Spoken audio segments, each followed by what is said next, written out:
Hello बच्चों, स्वागत करता हूं मैं आप सबका हमारे चैनल मनीष कप्रवान मैथ में। तो आज हम पढ़ेंगे इंटीग्रेशन चैप्टर और इस चैप्टर के पढ़ेंगे हम 1 मार्क्स क्वेश्चन। तो किस किस टाइप में ये 1 मार्क्स क्वेश्चन पूछ सकता है, क्लियर है बच्चों।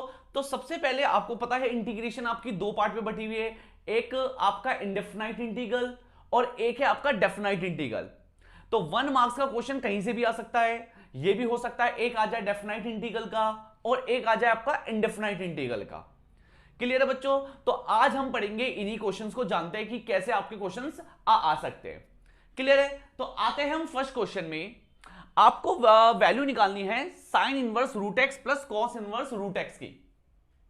अब जिसको आइडेंटिटी याद नहीं है उसको तो दिक्कत आ जाएगी, वो नहीं कर सकता फिर क्वेश्चन सॉल्व। वो एक नंबर में पूरा सॉल्व हो ना करेगा क्वेश्चन को।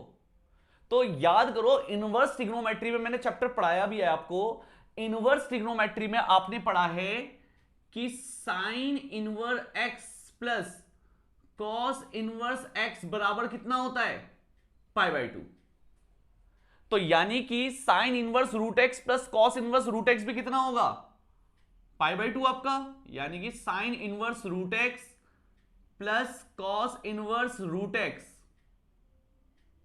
इसकी जो वैल्यू होगी वो कितनी होगी, π/2। क्लियर है भाई। और π/2 एक कांस्टेंट होता है तो वो इंटीग्रेशन के बाहर आ जाएगा, तो बचा 1। और 1 का इंटीग्रेशन क्या होता है, x। तो आपका आंसर आया π/2 x प्लस का c। इसका मतलब आपका ऑप्शन नंबर क्या है, सेकंड ऑप्शन नंबर है। क्लियर है बच्चों, एक बार नोट डाउन कर लो भाई। नेक्स्ट क्वेश्चन में आते हैं। नेक्स्ट क्वेश्चन है, मुझे इंटीग्रेशन करना है इसका 1 में x log x log x। मुझे इसका इंटीग्रेशन करना है। क्लियर है भाई। तो आपको पता होगा इंटीग्रेशन सॉल्व करने के 3 मेथड होते थे, एक सब्स्टिट्यूशन मेथड, सेकंड पार्शियल और तीसरा बाई पार्ट। तो यहां पर सबसे मेन होता था सब्स्टिट्यूशन। सब्स्टिट्यूशन ये नहीं कि इसका क्वेश्चन आएगा ये मेन है, नहीं, क्योंकि सब्स्टिट्यूशन पूरी इंटीग्रेशन में यूज होती है, तीनों मेथड में सब्स्टिट्यूशन यूज होता है। तो सब्स्टिट्यूशन मतलब क्या होता था कि पहचानना कि कोई किसी का डेरिवेटिव तो नहीं बन रहा। अब जरा आप आओ, आपकी डेरिवेटिव मजबूत होनी चाहिए।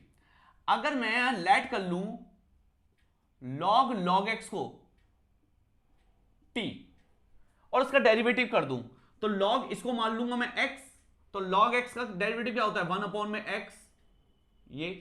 बट चेन रूल के हिसाब से log x का दोबारा डेरिवेटिव होगा, तो log x का डेरिवेटिव क्या होता है, 1 में x, तो नीचे मैंने x लिख दिया। और t का डेरिवेटिव कितना हो गया, dt अपॉन में dx। तो क्रॉस मल्टीप्लाई करा तो dx बराबर कितना आ गया, x log x dt। ये तो भाई आपकी dx की वैल्यू निकल गई, तो यहां पर dx की जगह ये पुट कर दो। ये मैं इतना दिखाना नहीं है आपको, जैसी पहचान लो आप जल्दी जल्दी कर दो, इतना सब कुछ आपको प्रोसीजर दिखाना नहीं है। ये तो मैं आपको समझाने के लिए बता रहा हूं। 1 मार्क्स में तो आपको सिर्फ आंसर चाहिए, वो आपका ये थोड़ा चेक करेगा, स्टेप थोड़ा चेक करेगा आपके। क्लियर है। तो इतना आराम आराम से स्टेप मत दिखाना, ये आपको सिर्फ मैं समझाने के लिए बता रहा हूं, ठीक है। तो ये आपका क्या हो जाएगा, dx की जगह ये आ जाएगा x log x dt upon में x log x ऐसी रहेगा, और ये क्या हो जाएगा log, ये पूरा कितना क्या माना था मैंने इसको t, ये आ गया। तो x log x से x log x कटा, और 1 में t का इंटीग्रेशन क्या होता है, log t।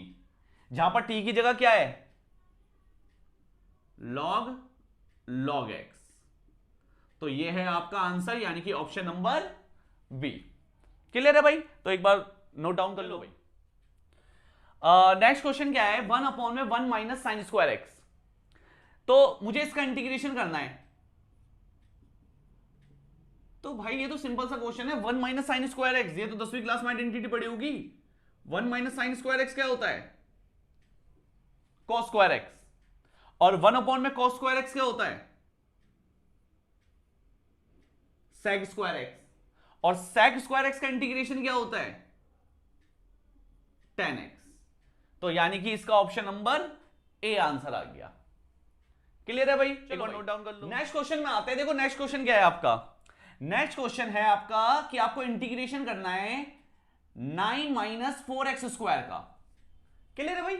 तो सबसे पहले मैंने इसको फॉर्मूला बनाना चाहा, ये इसको मैं इस तरीके से लिख सकता हूं, 9 को मैंने क्या लिख दिया 3 का स्क्वायर, माइनस 4x को क्या लिख दिया मैंने 2x का होल का स्क्वायर। तो यानी कि ये किस चीज का फॉर्मूला बना, a का स्क्वायर माइनस x का स्क्वायर। याद है आपको फॉर्मूला क्या होता है, 1 अपॉन में अंडर रूट में a का स्क्वायर माइनस x का स्क्वायर। इसका फॉर्मूला होता है sine inverse x by A plus का c। भाई ये फॉर्मूला होता है, ध्यान देना। तो इसका फॉर्मूला क्या लगेगा भाई आपका, क्या होता है साइन इनवर्स x अपॉन में a, x की जगह साथ कौन है 2x और a की जगह कौन है 3 प्लस का c। मगर इंटीग्रेशन के अंदर अगर x के साथ कोई नंबर है तो वो आपका कहां आता है, डिवाइड में आता है। जैसे डिफरेंशिएशन में क्या होता था, वो आपके इनटू में आता था ना। जैसे आपने sin 2x का इंटीग्रेशन करा, sin 2x का डिफरेंशिएशन करा, क्या आएगा आपका cos 2x और साथ में 2 आ जाएगा। बट इंटीग्रेशन के अंदर वो 2 कहां आएगा, डिवाइड में आएगा। तो सेम ऐसे ही मैंने यहां पर x के साथ इनटू में 2 था, इसलिए मैंने इसको कहां भेज दिया, डिवाइड में। तो यानी कि आपका ऑप्शन नंबर बी आपका आंसर है। क्लियर है भाई? देखना नेक्स्ट क्वेश्चन है आपका, cos स्क्वायर अल्फा का इंटीग्रेशन निकालना है। देखो भाई ये जो इंटीग्रेशन है ना, मुझे इसमें ऑप्शन दे या ना दे, मेरा मुंह जवानी आंसर है। मगर ये मैंने क्यों लिखा ये वाला क्वेश्चन, क्योंकि यहां पर बच्चे जल्दबाजी में गलत कर सकते हैं। कैसे गलत कर सकते हैं, अगर इंटीग्रेशन आया cos स्क्वायर अल्फा का, तो cos स्क्वायर अल्फा, अल्फा एक कांस्टेंट होता है, तो उसका मतलब cos स्क्वायर अल्फा भी क्या होगा आपका, कांस्टेंट होगा। तो ये आ जाएगा इंटीग्रेशन के बाहर, और किसका इंटीग्रेशन कर देंगे हम 1 का, और 1 का इंटीग्रेशन क्या होता है x। तो आपका आंसर आया x cos square alpha plus c, यानी कि ये ऑप्शन। मगर हम गलती क्या करेंगे, देखो अब सपोज क्वेश्चन आया, देखो ना एक क्वेश्चन है cos स्क्वायर x का इंटीग्रेशन करना है, तो cos स्क्वायर x का इंटीग्रेशन क्या होता है, नहीं होता। तो इसका क्या खुलता है, फॉर्मूला खुलता है। तो cos स्क्वायर x का फॉर्मूला क्या खुलता है, 1 प्लस cos 2x अपॉन में 2। तो इसका मतलब 1 का इंटीग्रेशन और cos 2x का इंटीग्रेशन ये, और 1 का इंटीग्रेशन x और cos 2x का क्या होगा sin 2x, बट 2 इंटू में x के साथ, तो ये आ गया आपका आंसर। और आप ये वाला ऑप्शन मार के आ जाओगे, क्योंकि हम जल्दबाजी में भूल जाते हैं कि cos स्क्वायर अल्फा एक कांस्टेंट है। हम क्या करते हैं, हमें जो पता होता है हम जल्दी जल्दी फॉर्मूला लगाते हैं और आंसर निकाल देते हैं, और वो ऑप्शन में भी डालेगा ये वाला आंसर ताकि आप गलत करो। तो इसलिए आप जरा ध्यान से देख लेना कि ये कांस्टेंट तो नहीं है, तो अल्फा एक कांस्टेंट है, तो पूरा का पूरा आपका एक कांस्टेंट है। तो सिर्फ 1 का इंटीग्रेशन होगा, जो जिससे आपका आंसर आ जाएगा x cos स्क्वायर अल्फा। ठीक है भाई, एक बार नोट डाउन कर लो। नेक्स्ट क्वेश्चन है आपका, इंटीग्रेशन करना है आपको 1 अपॉन में sign square x into cos square x dx। आपको इसका इंटीग्रेशन करना है। अब आप सोचोगे यार ये क्या आ गया, मैं इसमें क्या करूं, क्योंकि नीचे साइन स्क्वायर कॉस स्क्वायर इसका तो कोई इंटीग्रेशन होता ही नहीं है। तो इंटीग्रेशन चैप्टर में बहुत सारी चीजें सोचनी पड़ती है। आप ये ट्रिग्नोमेट्री रिलेटेड क्वेश्चन आते हैं, तो आपको यहां पर फॉर्मूले सबसे पहले बहुत अच्छे से याद होनी चाहिए, ठीक है ना, और इंटीग्रेशन के फॉर्मूले अच्छे से याद होनी चाहिए। तो आपको सब चीज अच्छे से याद होनी चाहिए, जब भी आप इंटीग्रेशन के क्वेश्चन सॉल्व कर पाओगे। तो यहां पर मैं क्या कर रहा हूं, मैंने 1 को लिख दिया sign square x plus cos square x.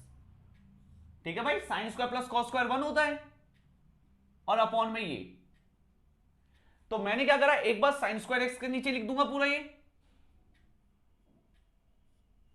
तो ये हो गया sign square x into cos square x plus, और एक बार कॉस स्क्वायर एक्स के नीचे लिख दूंगा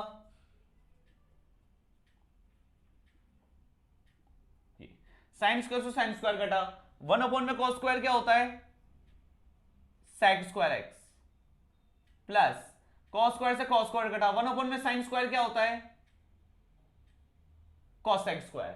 तो सेक स्क्वायर का इंटीग्रेशन क्या होता है tan x, और कॉस सेक स्क्वायर का इंटीग्रेशन क्या होता है माइनस कॉट एक्स प्लस सी। क्लियर है भाई? नेक्स्ट क्वेश्चन देखना, आपका नेक्स्ट क्वेश्चन क्या है, e की पावर रूट एक्स अपॉन में रूट एक्स, इसका इंटीग्रेशन करना है आपको। तो आपको साफ नजर आ रहा है यहां पर सब्स्टिट्यूशन यूज हो रहा है। अगर आप रूट एक्स को लेट कर लो तो रूट एक्स के डेरिवेटिव में भी रूट एक्स होता है, तो ये वाला रूट एक्स कट जाएगा। इसका मतलब मैंने क्या करा, लेट कर लिया रूट एक्स बराबर टी। तो भाई रूट एक्स का डेरिवेटिव क्या होता है, 1 अपॉन में 2 रूट एक्स, और इसका हो गया डी टी अपॉन में डी एक्स। ये क्रॉस करा, डी एक्स बराबर क्या आ गया, 2 रूट एक्स डी टी। यहां पर पुट कर दिया तो ये हो गया ई की पावर टी अपॉन में रूट एक्स और 2 रूट एक्स डी टी। तो रूट एक्स से रूट एक्स कटा, 2 बाहर आ गया, ई की पावर टी का इंटीग्रेशन और ई की पावर एक्स का इंटीग्रेशन ई की पावर एक्स ही होता है। तो उसका मतलब है इसका इंटीग्रेशन क्या आएगा, 2 ई की पावर टी प्लस का सी, जहां पर टी की वैल्यू कितनी है, रूट एक्स, तो ये रख देना। यानी कि आपका ऑप्शन नंबर है ए। क्लियर है भाई? चलो भाई, अब क्वेश्चन आता है बहुत 1 मार्क्स के लिए बहुत अच्छा क्वेश्चन है, इंपॉर्टेंट क्वेश्चन है, और इवन बड़े मार्क्स के लिए भी मॉड वाले जो क्वेश्चन होते हैं डेफिनेट इंटीग्रल के, वो इंपॉर्टेंट होता है आपके। अब यहां पर मेरे से बोला गया है 1 से 4 इंटीग्रेशन निकालनी है मॉड x माइनस 5 की। सबसे पहले मैं बता दूं, जो मॉड के क्वेश्चन होते हैं, ठीक है ना, मॉड के जो क्वेश्चन होते हैं उसमें कौन सी आपकी लिमिट लगती है सबसे पहले तो, ठीक है ना। तो इसमें जो लिमिट लगती है वो लगती है a से c F x D x plus C से b F x D X. मतलब उस जो लिमिट होगी आपकी a से b 1 से 4, इसको कोई नंबर तोड़ेगा, जैसे सपोज उसको 2 ने तोड़ दिया, तो आपके दो फंक्शन में टूट गया, एक 1 से 2 और एक 2 से 4। 1 से 2 में देखा जाएगा कि ये फंक्शन पॉजिटिव है या नेगेटिव है, और 2 से 4 के बीच में देखा जाएगा कि ये फंक्शन पॉजिटिव है या नेगेटिव है। तो ये पता कैसे चलता है ये कौन सी वैल्यू तोड़ रही है? तो आप कुछ मत करना, जो भी मोड के अंदर होगा, क्या है मोड के अंदर, x माइनस 5, उसको 0 के बराबर ले लो, उसको 0 के बराबर ले लो। तो x की वैल्यू कितनी आई, 5, और लिमिट कहां से कहां तक है आपकी, 1 से लेकर 4। तो भाई आपकी 1 से लेकर 4 के बीच में 5 नहीं आता, तो इसका मतलब इसको किसी लिमिट ने नहीं तोड़ा, तो यानी कि इसका इंटीग्रेशन एज इट इज रहेगा 1 से लेकर 4, 1 से लेकर 4, इसको किसी लिमिट ने नहीं तोड़ा, तो आपका ये वाला पोर्शन नहीं लग रहा। कई बच्चे कंफ्यूज हो जाते हैं, अरे इसको 5, तो वो उल्टा सीधा लेने लग जाएंगे, 1 से 4, 4 से 5। ऐसा नहीं है, जो लिमिट तोड़ती है ना, जो भी वैल्यू तोड़ेगी वो इनके बीच में होनी चाहिए कहीं। क्लियर है? अब दूसरी चीज, अब भाई ये भी तो पता लगाना है कि 1 से लेकर 4 में ये पॉजिटिव है या नेगेटिव है। तो ऑब्वियस बात है, जो लिमिट तोड़ती है उससे छोटा वाला लोगे तो ये नेगेटिव आएगा, और उससे बड़ा वाला लोगे तो ये पॉजिटिव आएगा। तो ये लिमिट तो 5 से छोटी है ना, तो इसका मतलब ये x माइनस 5 किसका होगा, नेगेटिव का होगा। ये आपका आ गया। तो अब मैं इसका इंटीग्रेशन करूंगा, तो x का इंटीग्रेशन कितना होता है, एक्स स्क्वायर अपॉन में 2 माइनस 5 ऐसे रहेगा, 1 का इंटीग्रेशन कितना होता है, x। ये आ गया भाई आपका। क्लियर है? तो एक बार क्या रखते हैं, अपर लिमिट, इसे बोलते हैं लोअर लिमिट, इसे बोलते हैं अपर लिमिट। तो एक बार x की जगह पुट करूंगा अपर लिमिट, यानी कि 4 का स्क्वायर अपॉन में 2 माइनस 5 इंटू 4, ये पुट कर दिया मैंने अपर लिमिट। अब साइन आएगा माइनस का, ब्रैकेट लगा लो। अब क्या पुट करूंगा, लोअर लिमिट, तो ये हो गया 1 का स्क्वायर अपॉन में 2 माइनस 5 इंटू 1, ये आ गया। तो थोड़ा कैलकुलेशन कर दो, 16 अपॉन में 2 माइनस 20, माइनस खोला 1 अपॉन में 2 माइनस माइनस प्लस 5, ये आ गया भाई आपका। ठीक है, तो ये आ गया, 16 में से 1 गया, क्योंकि इसके नीचे भी 2 है, इसके नीचे भी 2 है, तो उसकी कैलकुलेशन कर लो। तो 16 में से 1 गया, 15 अपॉन में 2 माइनस 20 प्लस 5 कितना होता है, माइनस का 50, ये आ गया। ठीक है, तो उसका एलसीएम लिया, तो ये हो गया 30 अपॉन में 2। तो आपका आंसर कितना आया, -15 नहीं, +15 अपॉन में 2, यानी कि ऑप्शन नंबर ए। क्योंकि यहां से निकलेगा -15 और ये माइनस मिलकर क्या हो जाएगा, प्लस। क्लियर है भाई, मॉड वाले क्वेश्चन को किस तरीके से सॉल्व करा जाता है? ठीक है, नोट डाउन कर लो भाई। नेक्स्ट क्वेश्चन में आना, फिर दोबारा देखो इसी टाइप का कुछ क्वेश्चन आया है, -1 से 1 e की पावर mod x, तो मैंने क्या बताया था, मॉड वाले में क्वेश्चन में बता दी मैंने कौन सी आपकी प्रॉपर्टीज लगेगी। तो मॉड के अंदर कौन है, एक्स, तो उसको 0 के बराबर लूंगा तो एक्स की वैल्यू कितनी आई, 0। तो यानी कि आपका लिमिट -1 ने 1 को 0 ने तोड़ दिया। तो आपका एक फंक्शन बना -1 से 1 और एक फंक्शन बना, सॉरी, -1 से 0 और एक फंक्शन बना 0 से 1। अब मैंने यह भी बताया था कि किसने लिमिट ने तोड़ा, 0 ने तोड़ा। तो 0 से जो छोटा होगा वो ये फंक्शन क्या कहला, ये फंक्शन किसका होगा, नेगेटिव का, ये हो गया प्लस। और 0 से बड़े के लिए यानी कि 0 से 1 के लिए ये फंक्शन किसका होगा, पॉजिटिव का। तो जस्ट इंटीग्रेशन कर दो आप इसकी, तो e की पावर -x का इंटीग्रेशन e की पावर -x ही होगा, बट साथ में क्या आ जाएगा, माइनस। तो माइनस को आप डिवाइड में लिखो या मल्टीप्लाई में लिखो, उससे कोई फर्क नहीं पड़ता। ये आगे लिमिट प्लस e की पावर x का इंटीग्रेशन e की पावर x, लिमिट है 0 से 1। क्लियर है भाई। तो एक बार पुट कर दो 0, एक बार पुट कर दो 0, तो e की पावर 0 माइनस e की पावर 1। भाई -1 पुट करूंगा तो ये माइनस मिलकर क्या हो जाएगा, प्लस, तो 1 आ जाएगा आपका ये वाला। फिर प्लस, फिर x की जगह 1 पुट करा तो e की पावर 1 माइनस e की पावर 0। आपको पता है e की पावर 0 कितना होता है, 1। ये साइन खोल दो, -1 प्लस e -1, तो e प्लस e कितना हो गया, 2e, -1 -1 माइनस का 2। तो आपका ऑप्शन में आ रहा है ये। तो भाई आपका या तो कहीं गड़बड़ हुई है क्वेश्चन में, या तो फिर ऑप्शन गलत है आपका, ठीक है ना। या तो क्वेश्चन में गड़बड़ हुई है या तो ऑप्शन गलत है, क्योंकि इसके हिसाब से आपका आंसर बैठ नहीं रहा। तो आपका आंसर कितना आएगा, 2e की पावर e -1। ठीक है भाई। तो इसको ऑप्शन में ऐसे कर दो, इसको कर दो 2, तो यानी कि ऑप्शन नंबर क्या बैठ जाएगा आपका, बी ऑप्शन बैठ जाएगा। क्लियर है भाई। तो नोट डाउन कर लो इसको। नेक्स्ट क्वेश्चन देखना, तो आपको ये निकालना है -1 से 1 x की पावर 99 cos की पावर 4x dx। देखो भाई, जब भी कभी इस टाइप का क्वेश्चन आएगा, यानी कि ये आपका माइनस से प्लस लिमिट जा रही है, तो हमेशा ये वाली प्रॉपर्टी चेक करना आप, यानी कि -a से a fx dx, इसकी जो प्रॉपर्टीज होती है वो क्या होती है, ट्वाइस 0 से a fx dx if f minus A बराबर एफ ए, यानी कि f माइनस एक्स बराबर एफ एक्स, और ये 0 हो जाता है इफ f माइनस एक्स बराबर माइनस का एफ एक्स। इसका मतलब क्या है, समझाता हूं। ये पूरा आपका एफ एक्स है, ये आपका पूरा एफ एक्स है। अब मैं यहां पर x की जगह माइनस पुट करके देख रहा हूं, यानी कि -x पुट करके देख रहा हूं, तो ये हो जाएगा ये। भाई ये तो आपका ऐसे का ऐसे ही रहेगा, पॉजिटिव ही, ठीक है ना। बट ये किसका हो जाएगा भाई, क्योंकि माइनस की पावर ऑड नंबर होता है तो साइन किसका आता है, नेगेटिव का। ये आ गया। तो इसका मतलब आंसर तो वही आया, बट किसका आया, नेगेटिव का आया। तो इसका मतलब कौन सी वाला लग रहा है, नीचे वाला। और जब नीचे वाला सेटिस्फाई होता है तो आंसर कितना आता है आपका, 0। तो उसका होल आंसर कितना हो गया, 0, यानी कि ऑप्शन नंबर सी। बस खत्म क्वेश्चन, आपको कुछ सॉल्व नहीं करना इसमें। क्लियर है भाई।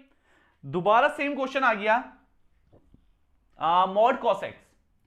तो अभी बताया था मैंने तुम्हें यार, मॉड के क्वेश्चन करा दिए बहुत सारे, कि मॉड के अंदर जो भी आएगा उसको क्या रखोगे आप, 0 के बराबर। कॉस 0 कहां पर होता है, π/2 पर। तो x की वैल्यू कितनी आई, π/2। तो उसको दो लिमिट ने तोड़ा, ठीक है ना। एक लिमिट बनेगी 0 से π/2 और एक लिमिट बनेगी π/2 से पाई। तो आपको ये तो पता ही है ना, ये π/2, ये पाई, ये 3π/2 और ये 2π।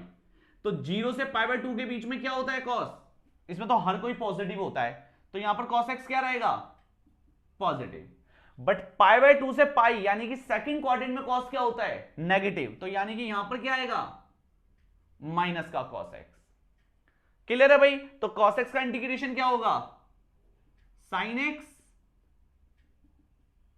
सेम ऐसे यहां पर क्या आ जाएगा, साइन एक्स, ये आ गया, ठीक है। ये लिमिट रख दो, तो ये हो गया sine pi by 2 minus sine 0 minus, ऐसे यहां रख दो sine pi minus sine pi by 2, ये आ गया। साइन पाई बाय 2 की वैल्यू होती है 1 और साइन 0 होता है 0, साइन पाई होता है 0 और साइन पाई बाय 2 होता है 1, माइनस माइनस प्लस, तो आपका आंसर कितना आ गया 2, यानी कि ऑप्शन नंबर आपका आ गया सी। क्लियर है भाई? नेक्स्ट क्वेश्चन है आपका, वही सेम क्वेश्चन आ गया भाई, दोबारा देखो वही क्वेश्चन आ गया। माइनस से प्लस जा रही है लिमिट, माइनस ए से प्लस ए लिमिट जा रही है, तो क्या करते थे, ये आपका एफ एक्स, तो उसमें एक्स की जगह क्या पुट करते थे, माइनस एक्स, ये तो माइनस की पावर 7 कितना होता है, नेगेटिव, ये नेगेटिव बाहर आ गया, साइन का नेगेटिव तो बाहर आ जाता है ना, तो आपका आंसर वही आ गया बट माइनस का एफ आ गया, तो उसका मतलब इसका होल आंसर कितना हो जाएगा 0, तो यानी कि ऑप्शन नंबर ए क्वेश्चन। चलो भाई नेक्स्ट क्वेश्चन देखना आपका, आपको क्या क्या बोला गया है, बहुत अच्छा क्वेश्चन है ये। 0 से पाई बाय 2 साइन स्क्वायर एक्स का इंटीग्रेशन करना है और वो बराबर है पाई अपॉन में के। तो मुझसे बोला गया है बताओ के की वैल्यू क्या होगी। तो अभी याद करो मैंने आपको cos स्क्वायर एक्स का इंटीग्रेशन करके दिखाया था, as it is sine square x का इंटीग्रेशन होगा। cos स्क्वायर एक्स का फॉर्मूला होता है 1 प्लस cos 2x अपॉन में 2 और साइन स्क्वायर एक्स का फॉर्मूला होता है 1 माइनस cos 2x अपॉन में 2, ये इंटीग्रेशन फॉर्मूला होता है इसका। तो भाई 1 का इंटीग्रेशन क्या हो गया x, एक बार 2 इसके नीचे लिख दिया, cos 2x का इंटीग्रेशन क्या हो गया sin 2x, बट ये x के साथ कौन है 2, तो नीचे 2 आएगा, तो ये 2 इंटू 2 कितना हो गया 4, क्योंकि 2 इसके साथ भी आएगा और 2 इसके साथ भी आएगा, और बराबर में कौन है पाई अपॉन में k, ये रहा आपका, ठीक है। चलो लिमिट पुट करते हैं, तो x की जगह एक बार पाई बाय 2 पुट करा, तो ये हो गया पाई बाय 4, क्योंकि पाई बाय 2 पुट करूंगा तो 2 इंटू 2 कितना हो जाएगा 4, माइनस 1 अपॉन में 4 साइन 2 इंटू पाई बाय 2, और फिर जब 0 पुट करूंगा तो ये भी 0 हो जाएगा और ये भी 0 हो जाएगा, क्योंकि साइन 0 भी कितना होता है 0, तो 0 पुट करने में कुछ नहीं है, 0 ही आएगा, ये आ गया। तो बचा क्या आपका पाई बाय 4 माइनस 2 से 2 घटा, साइन पाई की जो वैल्यू होती है वो कितनी होती है 0, अभी बताया भी था आपको, तो आपका आ गया पाई अपॉन में 4 बराबर पाई अपॉन में के, तो पाई के की वैल्यू कितनी आ गई आपकी 4, यानी कि ऑप्शन नंबर क्या है आपका डी। चलो भाई नेक्स्ट क्वेश्चन देखना आपका, a से b F x D x plus b से a f x D x, तो प्योर प्रॉपर्टी लाइक क्वेश्चन है ये, और ये वाली प्रॉपर्टी बहुत रेयर यूज होती है, तो ये 1 मार्क्स में इसने डाल दी वाली प्रॉपर्टी। अब इसको इंटीग्रेशन कैसे करना है, तो भाई आपको यहां पर एफ एक्स का इंटीग्रेशन नहीं करना, a से b F x D x plus, हमने पढ़ा है प्रॉपर्टी में कि अगर आप लिमिट को चेंज करना चाहो, इंटरचेंज करना चाहो, यानी कि लोअर को अपर और अपर को लोअर बनाना चाहो, आप बना सकते हो, बट इंटीग्रेशन का साइन चेंज हो जाएगा, तो यानी कि a आ जाएगा नीचे और b आ जाएगा ऊपर, तो ये साइन किसका हो जाएगा फिर ये माइनस का, ये तो मैंने लिमिट इंटरचेंज कर दी तो सेम सेम आ गया, तो आंसर कितना है आपका 0, यानी कि ऑप्शन नंबर ए आपका। क्लियर है बच्चों? आई होप आपको ये वीडियो पसंद आएगी, ठीक है ना। तो आप अच्छे से इंटीग्रेशन के, देखो सबसे पहले इंटीग्रेशन के आपको कॉन्सेप्ट पता होने चाहिए, नहीं तो ये कोई फायदा नहीं पहुंचाएगा आपको। आपको मेथड आनी चाहिए, substitution method, partial, by part, ठीक है ना। आपको प्रॉपर्टीज पता होनी चाहिए डेफिनेट इंटीग्रल की, जब तो आपको ये समझ में आएगा ज्यादा अच्छा। क्लियर है भाई? तो अच्छे से इसको देख लो, अच्छा लगेगा आपको, समझ में आएगा आपको, अगर आपका बेसिक्स ठीक ठाक है तो। क्लियर है भाई? तो मिलते हैं आपको नेक्स्ट वीडियो में।